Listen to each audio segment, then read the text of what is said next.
like to invite our sister here to come forward and introduce our speaker this morning.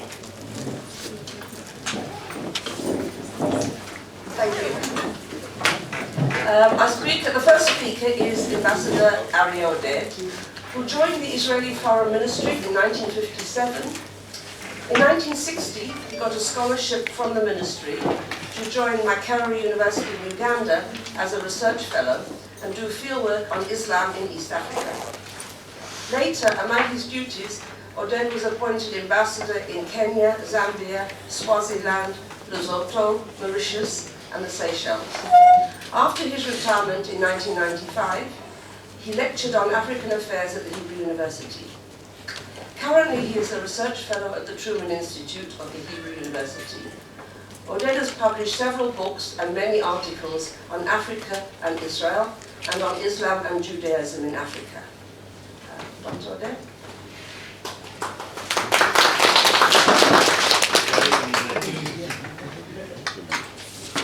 He also speaks Swahili.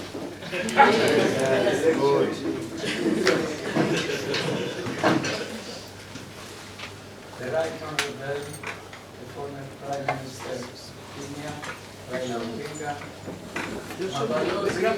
להוריד את המיקרופון.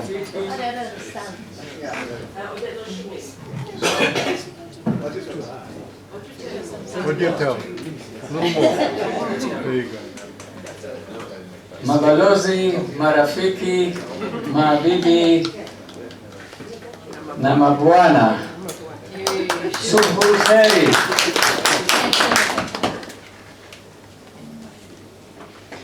Una heshima na furaha kubwa kabisa kuwakaribisha leo hapa Truman Institute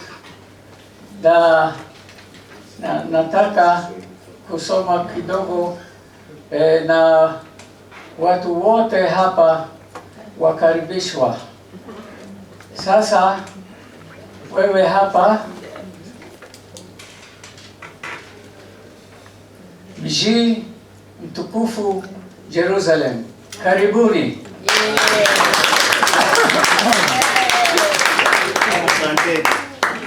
I thought, good morning everybody. Good morning. I thought a few words in Swahili just to hint that lately Kiswahili is taught in several universities in Israel. After all, Kiswahili, according to the decision of Africa, is going to be the lingua franca of all Africa, because about 100 million people are speaking Kiswahili, and it is the seventh language in the world with the number of speakers in this language. And I think that besides having good relation politically and economically with Africa, I think that to know Kiswahili is something cultural which is important, because by learning the Kiswahili language, you can get a lot of the culture of these people, because afterwards, language is a very important element in the culture of the people. And you can see, especially the proverbs of Kiswahili are very, very interesting. For example, they say that uso mzuri hauhitaji urembo. When you have a nice face, you don't need cosmetics. About that, we used to say, when most of the African countries cut off diplomatic relations, we had relations during that time, but without raising the flag or sitting in the embassy itself. So we used to say that when you have a good relation, You don't need all these cosmetics of yeah.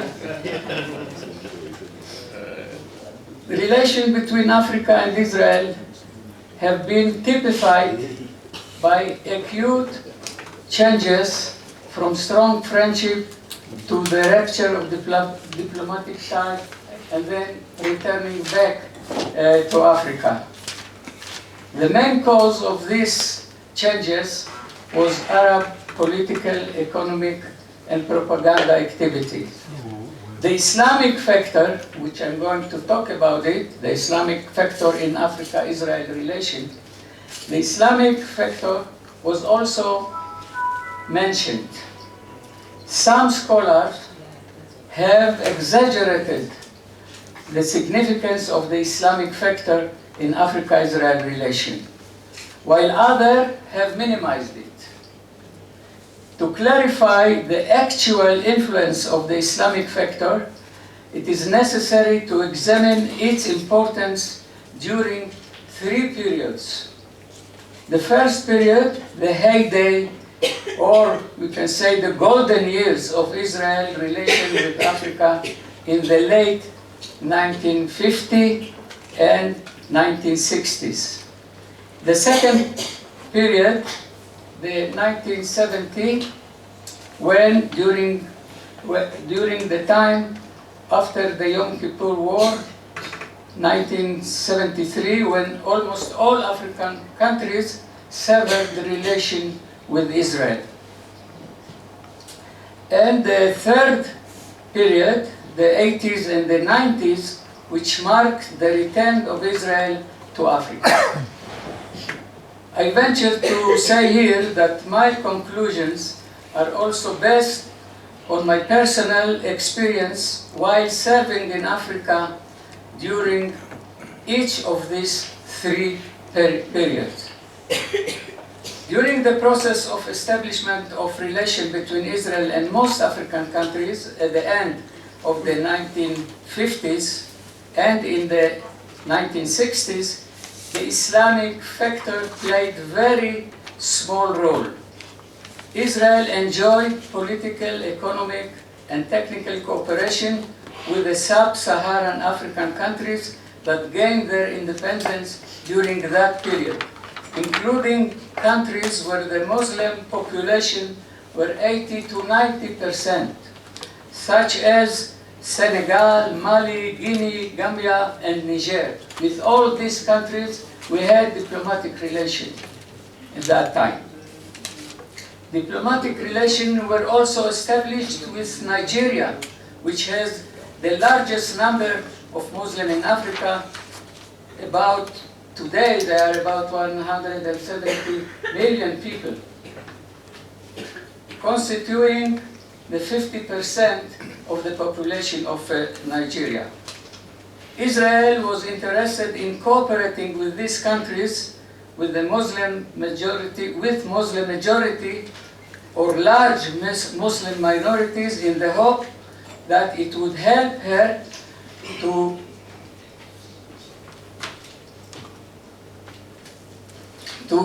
prevent the Israel-Arab political conflict from becoming a religious confrontation with the whole Islamic world. So by that, we were also cooperating with all these Muslim countries.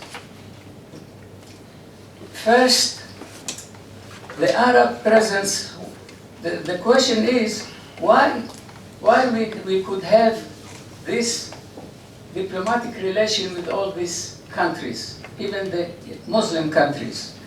First, the Arab presence in Africa, south of the Sahara, was minimal at that time.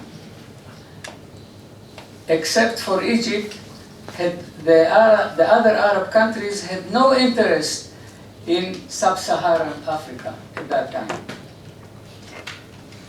On the other hand, Israel was one of the first countries to offer cooperation aid to the newly African states. Secondly, in the 1950 and 1960, Arab Islamic activity against Israel had not yet affected African Islam, which was exceptionally tolerant. When I served in East Africa in the early 1960s, for example, it was possible to maintain friendly relation with Muslim sheikhs, and I used to go with my tape recorder and enter inside mosque or in the court of the mosque and interview Muslim sheikh, imams and others, and there was no problem. Even they know that I am an Israeli and a Jewish man, they were ready to give me to be interviewed by me. Like Sheikh al-Sambo was Sheikh al-Islam. I had 3 times interviewed him in Uganda. It was. So I think that one time, just one example, Muhammad al-Ghazali, who was the Minister of Development in Sierra Leone, came to visit Israel, as many other ministers used that time to come and visit Israel. So, of course, he wanted to go and pray in the Al-Aqsa Mosque. So we entered the Al-Aqsa Mosque. He prayed for a long time there because he was devout Muslim. And afterwards, he saw at the Western Wall, he saw people praying there. He said, what they are doing there? I thought this is one of the holiest place for the Jews. He said, I want to go there. So I was surprised, but I took him there. He stood near the wall and he prayed. And then he asked me, where? He said, it was Christ's tomb. I heard that it is also somewhere here in the old city of Jerusalem. So I took him to the tomb and he prayed there. And then he gave it a donation to the priest standing there. And then he saw me surprised, because I asked him, you prayed at the Aqsa, and then he went to pray at the Jewish place, and then now in the Christian place. He said, you know, for 2 reasons. First of all, to make assurance double sure. and secondly, he said, you know, we Africans are not as extremist as you believer Jews and the Muslims. We believe in God and we appreciate that. So this is just one example, just to show the tolerance that time, because the Arab propaganda is not yet started in the Sub-Saharan Africa. Another reason for African Muslim tolerance, African traditional belief and customs were incorporated into Islam. Moreover, some African Muslim leaders had reservations about the Arabization and politicization of Islam. For example, the well-known Muslim leader from Mali, Ahmadou Hamdaba, preached that since Islam had spread throughout the world and had become universal religion, it was no longer an Arab monopoly, and therefore it can be also incorporated with other African customs and beliefs.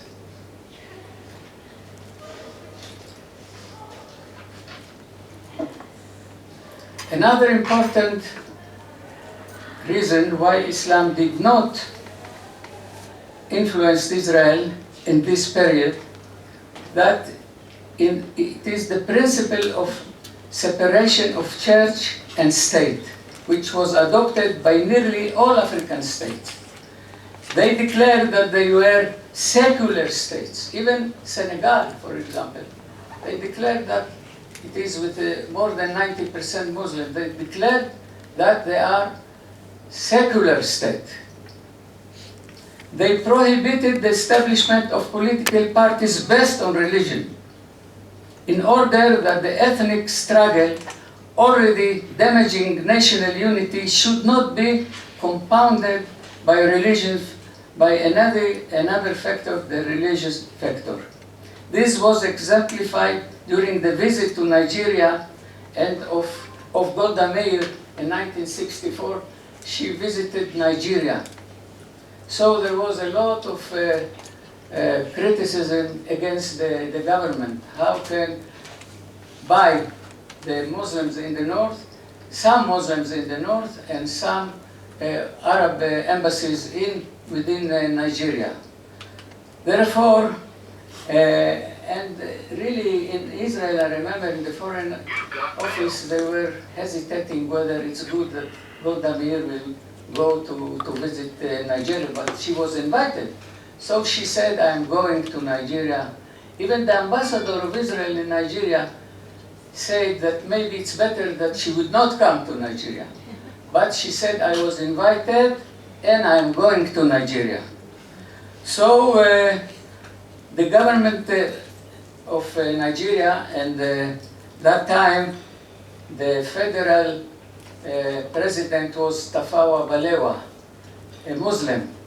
So when he heard the criticism against the visit, he issued an announcement, and I'm quoting, "The government of Nigeria looks gravely upon the failed attempt of some friendly countries to harm the normal and friendly relation between Nigeria and Israel.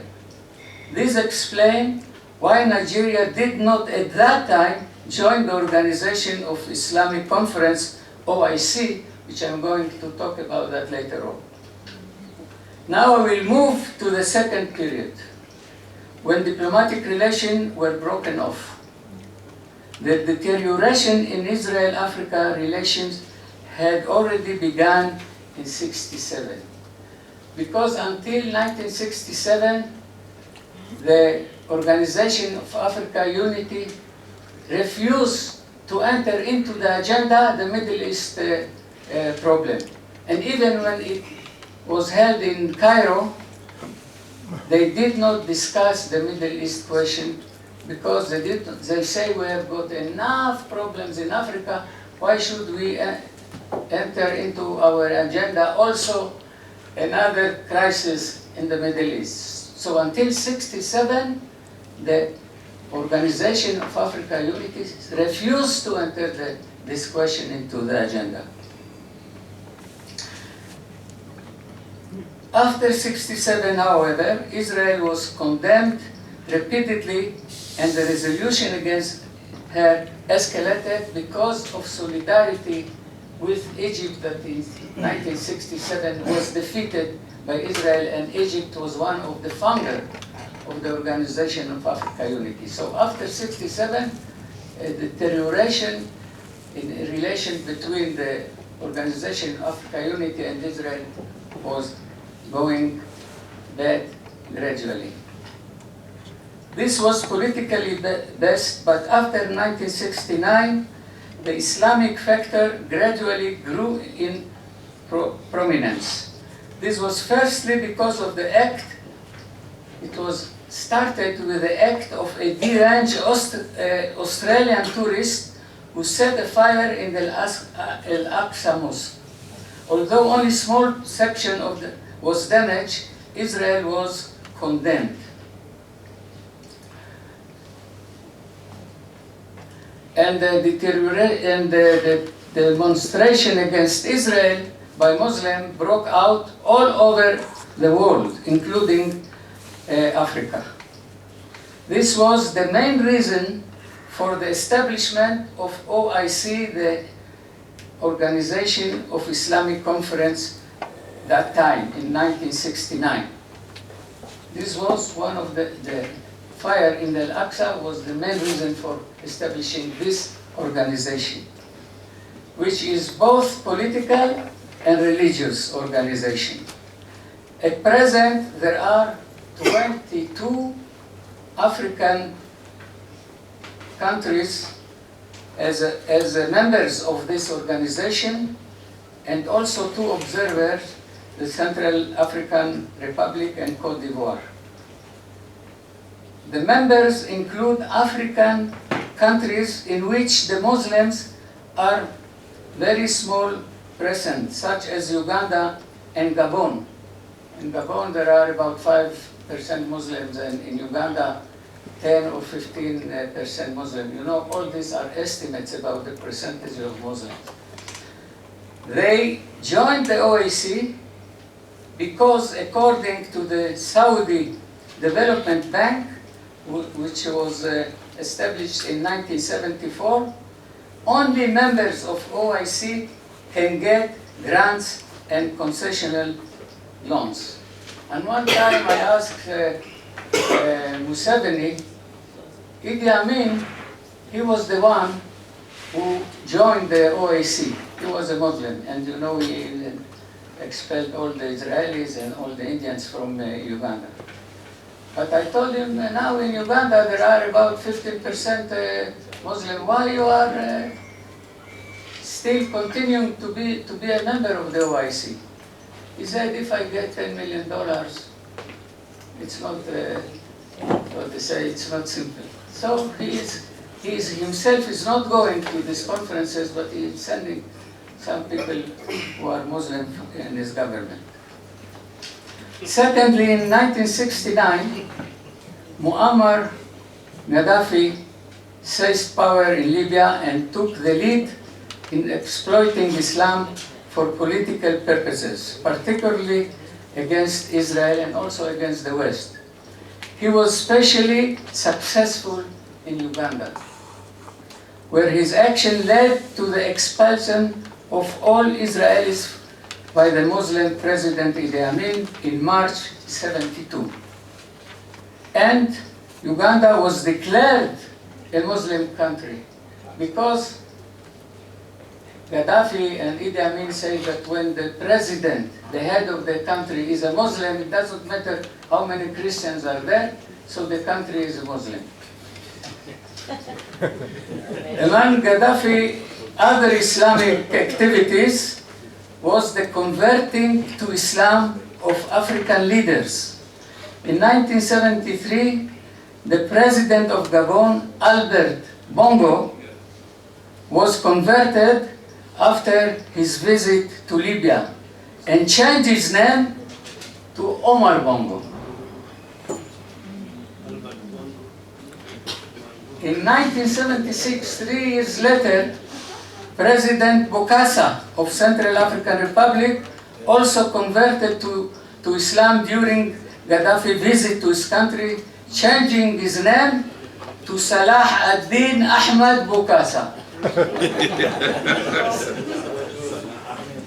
In both cases, several of their ministers followed suit. Another reason for Islam's growing influence was the 1972 visit of Saudi King Faisal to several African countries, mainly those with Muslim majorities such as Niger, Chad, and Senegal. Faisal urged these countries in the name of, I'm quoting, Islam and Islamic solidarity to sever ties with Israel, and I also quote, commit the Muslim to the holy places and turn Islam into a decisive factor there. And indeed, some of these countries were among the first to break off the relation with Israel, and they influenced Mali also to do so. Nevertheless, the main reasons that led to the breaking off relation between 30 African countries and Israel were not religious. Only 3 countries, Malawi, Swaziland, and Lesotho, did not cut off relation with Israel, and they were banned by the many other African countries, and also, of course, by the OIC. Although this severance of ties should have meant that Arabs could rest on the laurels, in fact, they had to increase their activities, including the Islamic projects. This was mainly owing to African threats to renew relation with Israel out of disappointment of the small amount of Arab aid, especially during the oil crisis of the 70s. because in the OAU in Somalia, 1 year after nearly all the African countries break off diplomatic relations with Israel, there were voices within the OAU that Africans should renew diplomatic relations with Israel because the Arab brothers did not help them in the oil crisis that time.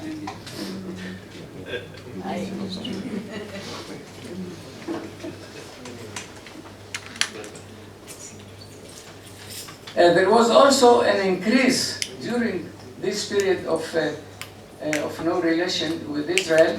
There was also an increase in Islamic projects, such as establishing Islamic Cultural Center, which usually included Institute for Arabic and Islamic Studies, a mosque, and a medical clinic, and even sports facilities. Dispatching delegation of clerics, what they call ba'athat in Arabic, to Africa to spread Islam, the da'wah, what they called it in Arabic. And then also publishing Islamic bulletins and newspaper such as Akhbar al-Alam al-Islami, the news from the Islamic world, which was also translated in Kiswahili and Hausa in Africa, this journal. Establishing Islamic high schools, madrasas, and universities. Saudi Arabia built 2 Islamic universities. One in Mbale, Uganda, the Islamic University it's called, and the other one in Niger. 2 universities in Africa. And then beside that, they used to give a lot of scholarship to Africans to study in Al-Azhar in Egypt and in Al-Medina University in Saudi Arabia. We now come to the third and last period in the saga of Israel-Africa relation. The process started with the renewal of relation with Zaire from 1997, the Democratic Republic of Congo, and the renewal of relation was in May '82.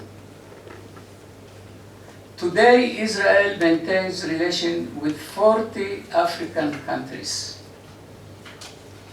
The reason for the renewal, which will not be discussed in detail here, were primarily economic and political, including the peace treaty with Egypt and Israel's withdrawal from Sinai.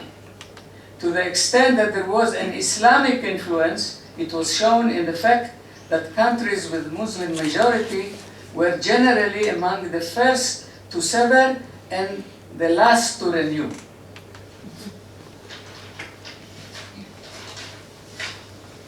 Senegal, for example, renewed ties only in 1994, 12 years after Zaire, and Niger in 1996.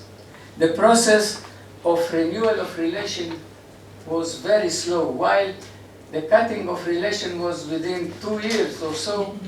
The renewal of relation, I think, was more than 20 years. It took more than 20 years.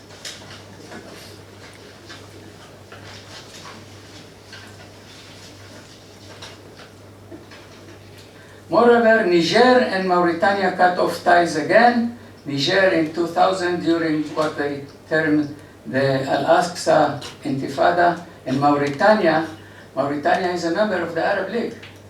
So she also, after a great pressure from the Arab League, she cut off diplomatic relation again in 2009, during the Operation Cast Lead in Gaza. A few African countries with a vast Muslim majority have still not renewed diplomatic relations with Israel. These include Mali, Guinea, and Chad. But those had diplomatic relations with Israel in the 60s. It's worth mentioning that Islam, in its militant form, actually drew some African countries closer to Israel, like Kenya, Uganda, Zambia, and even Nigeria. In 1991, when Frederick Chiluba, born-again Christian, was elected president of Zambia, I, as ambassador in Kenya at that time, was invited to come to Zambia to renew relations. Because Kaunda, before him, he cut off the relation and had very good relationship with Saddam Hussein of Iraq. At my meeting with the president, his first request was to start security cooperation, as he said that Iraq and Iran were inciting the Muslims against his government. A few months later, he ordered the Iranian and Iraqi embassies to be closed, and very close cooperation between Israel and Zambia was renewed. Last but not least, at the beginning of this month, Kenyan President Uhuru Kenyatta visited Israel. In a meeting with the Prime Minister Netanyahu, he praised Israel for the fruitful cooperation between the two countries and in the sphere of development. Also for sharing the Israeli experience in the intelligence that helps Kenya in her battle against Islamic extremism, especially Al-Shabaab, which caused a lot of damage to Kenya. Other countries such as Nigeria, Cameroon, has also strengthened their relation with Israel for the same reasons. That's to say that the Islamic extremism brought nearer some African countries to Israel. And in conclusion, the main reason for the radical changes in Africa was with Israel relation was political, although it's fair to say that Islam was a secondary factor. Asanteni, thank you very much.